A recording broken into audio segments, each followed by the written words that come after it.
Laissez-moi vous parler d'une carte. Elle ne dessine ni continent perdu, ni galaxie lointaine.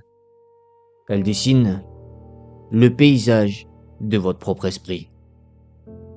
Son architecte fut un homme qui, il y a plus de 16 siècles, dans le grand silence de sa quête, cherchait le visage de Dieu. Et c'est en cherchant le ciel qu'il a découvert la profondeur de l'homme. Cet homme se nommait Augustin d'Hippone, et sa carte, son œuvre monumentale, il l'a appelée de la Trinité.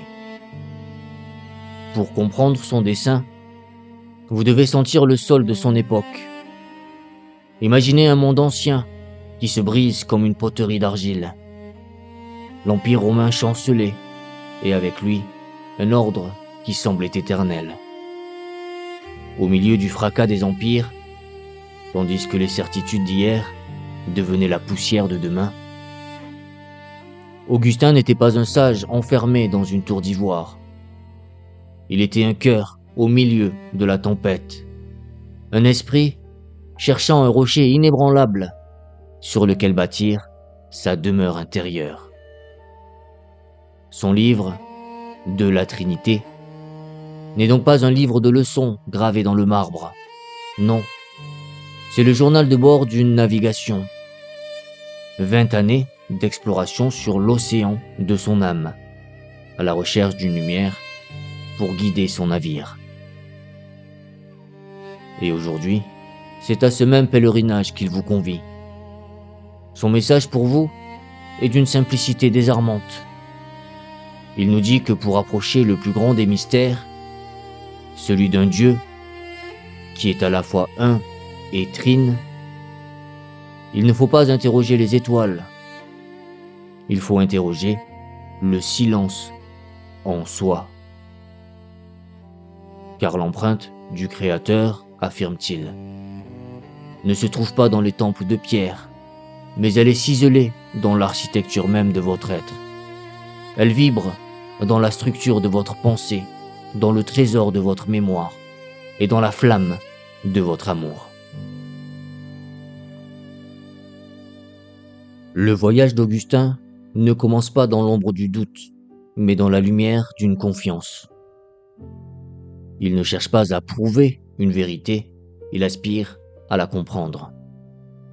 Sa foi n'était pas un point d'arrivée, mais un point de départ. Une ancre jetée, non pour s'immobiliser, mais pour commencer l'ascension. C'est le chemin de l'âme qui croit pour voir plus clair, de la foi qui part humblement en quête de sa propre intelligence.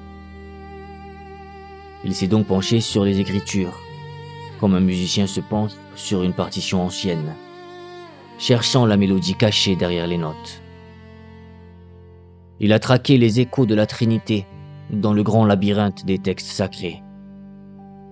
Il a entendu Dieu parler au pluriel, comme une source qui se divise en 3 rivières.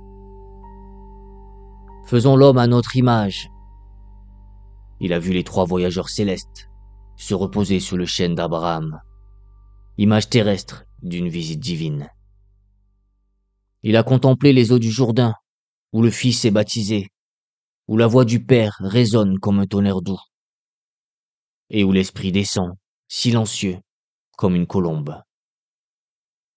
Mais Augustin a senti que ces images, aussi précieuses soient-elles, sont des reflets sur l'eau. Elles indiquent la lune, mais elles ne sont pas la lune. Elles restent extérieures à vous, à moi. Et le danger, il l'a vu, est de prendre la fenêtre pour le paysage. D'imaginer 3 trônes dans le ciel, ou un seul Dieu changeant de vêtements au gré des saisons de l'histoire.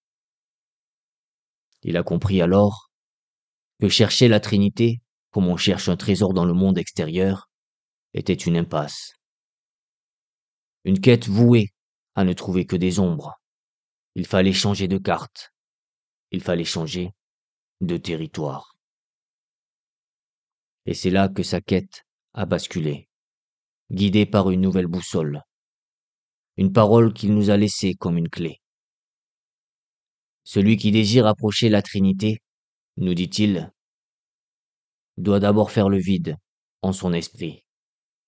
Il doit le libérer de toute représentation qui prend une place, de toute pensée qui s'attache à un temps. Le voyage devait commencer.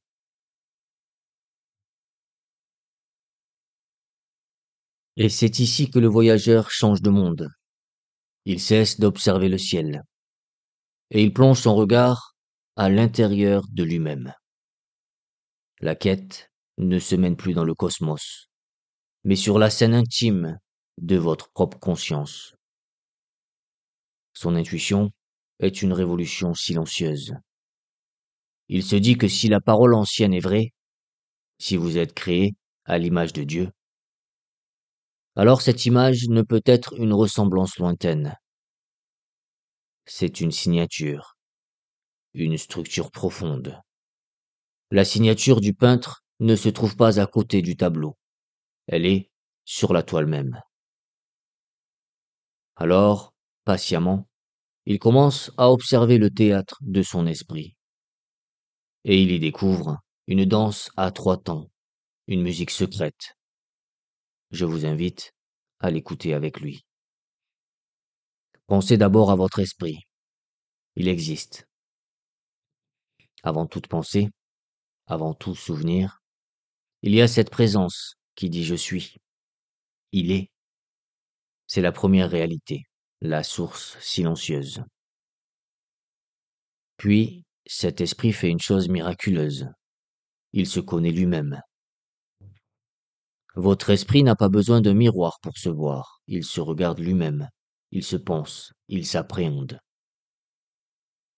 Cette connaissance qu'il a de lui est comme un reflet vivant, une parole intérieure, il se dit à lui-même.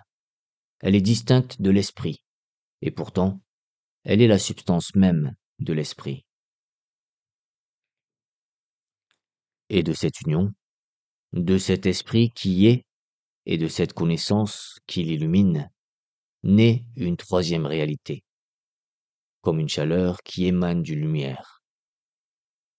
C'est l'amour. L'amour que l'esprit se porte à lui-même en se découvrant.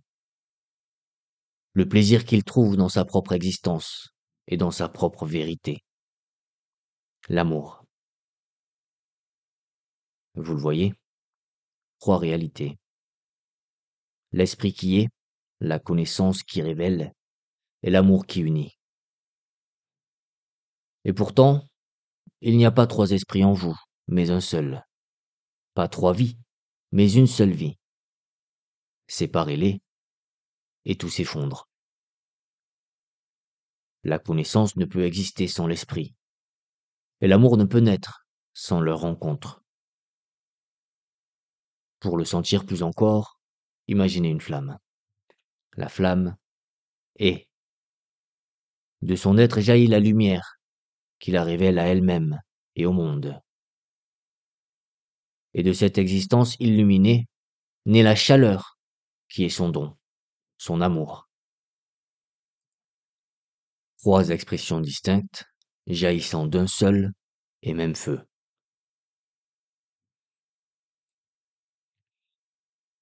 Un grand esprit n'est jamais en repos. Le miroir qu'Augustin avait poli était beau, mais il le trouvait encore trop immobile. Il sentait que l'image de Dieu ne pouvait être une simple architecture.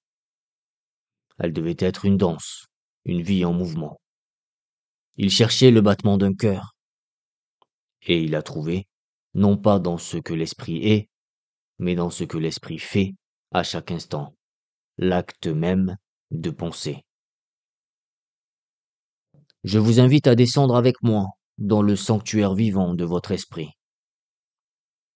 Le premier lieu est votre mémoire. Mais n'entendez pas par là le grenier où s'entassent vos jours passés. Non. Pour Augustin, votre mémoire est bien plus vaste. C'est l'océan silencieux de votre propre présence à vous-même.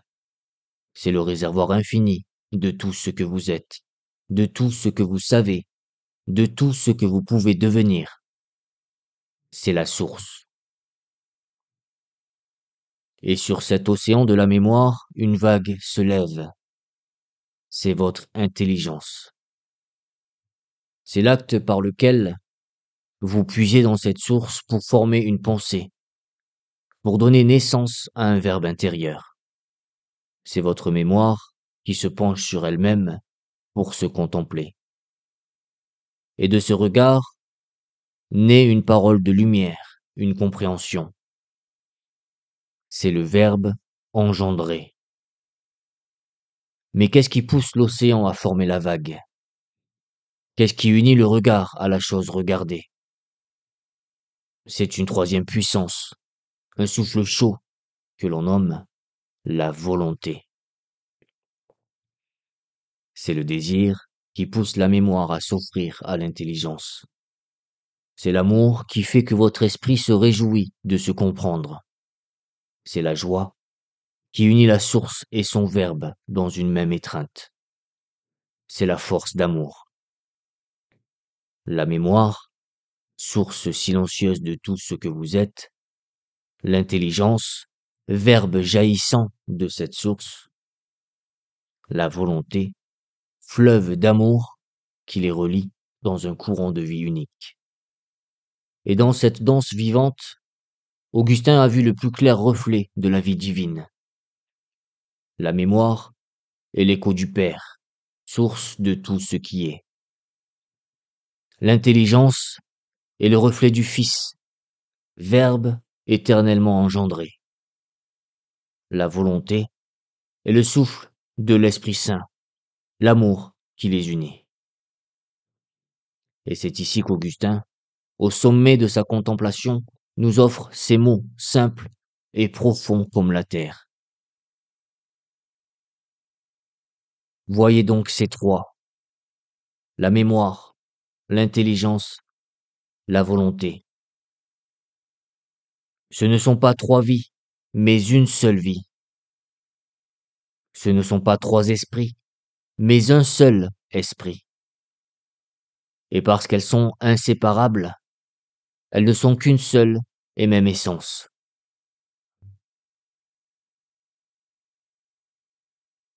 Et pourtant, une question s'élève en vous, juste et nécessaire, comme le jour se lève après la nuit la plus claire. Si cette danse divine est le secret de notre être, pourquoi ne la sentons-nous pas? Si ce miroir est en nous, pourquoi son reflet est-il si souvent brumeux, lointain, silencieux? Pourquoi votre esprit se sent-il si souvent divisé, en guerre avec lui-même? La réponse d'Augustin est celle d'un médecin de l'âme, plein de tendresse et de lucidité. Le miroir, nous dit-il, n'est pas brisé, mais il a été terni.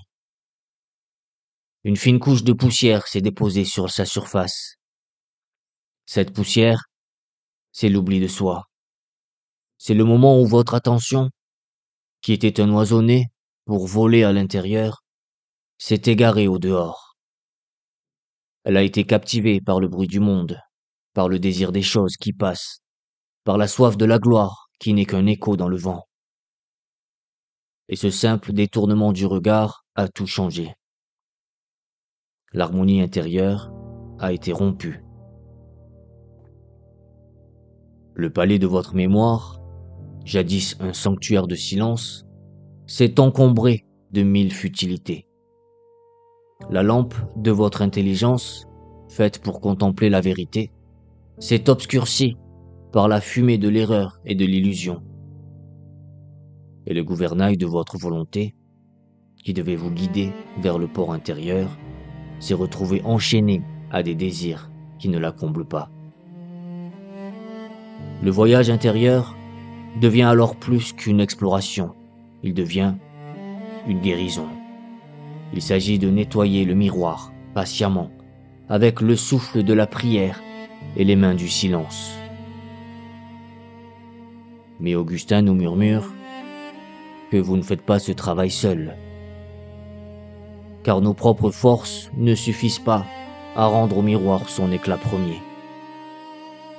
Il faut l'aide d'une main plus douce que la vôtre celle de la grâce, celle du Christ, qu'il nomme le réformateur de notre nature.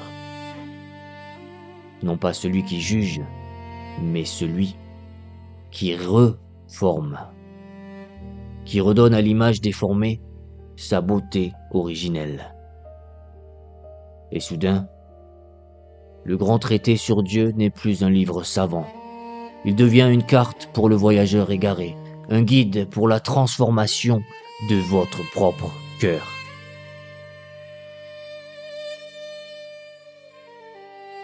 Notre périple s'achève. Partis ensemble des échos de Dieu dans le jardin des Écritures, nous avons suivi Augustin jusqu'au royaume silencieux de votre propre esprit. Là, sur la scène intime de votre pensée, il nous a montré non pas une, mais plusieurs esquisses de l'invisible. Un voyage qui nous a conduits de la splendeur de l'image originelle à la vérité de son reflet terni, pour enfin nous dévoiler le chemin du retour. Son héritage est un fleuve silencieux qui nourrit encore notre monde. Car en cherchant Dieu, Augustin a fait bien plus. Il a donné à l'Occident une langue pour nommer l'invisible en nous. Il a fondé notre manière d'explorer l'âme. Bien des siècles avant que d'autres ne disent « Je pense, donc je suis », Augustin avait déjà ancré toute la certitude du monde dans le sanctuaire de la conscience. Et son invitation, aujourd'hui, résonne pour vous. Elle vous murmure que le plus grand des voyages n'est peut-être pas d'explorer les continents et les étoiles, mais de s'aventurer dans votre propre paysage intérieur. D'y chercher non seulement ce que vous êtes, mais l'empreinte de ce qui vous dépasse. De la Trinité n'est pas une destination, mais un seuil. Ce n'est pas un livre qui vous donne des réponses, c'est une porte qui s'ouvre sur votre propre mystère. Je vous remercie d'avoir partagé ce chemin dans l'un des plus grands esprits de notre histoire. Puisse cette exploration avoir déposé une petite lumière sur votre propre quête de sens. Merci.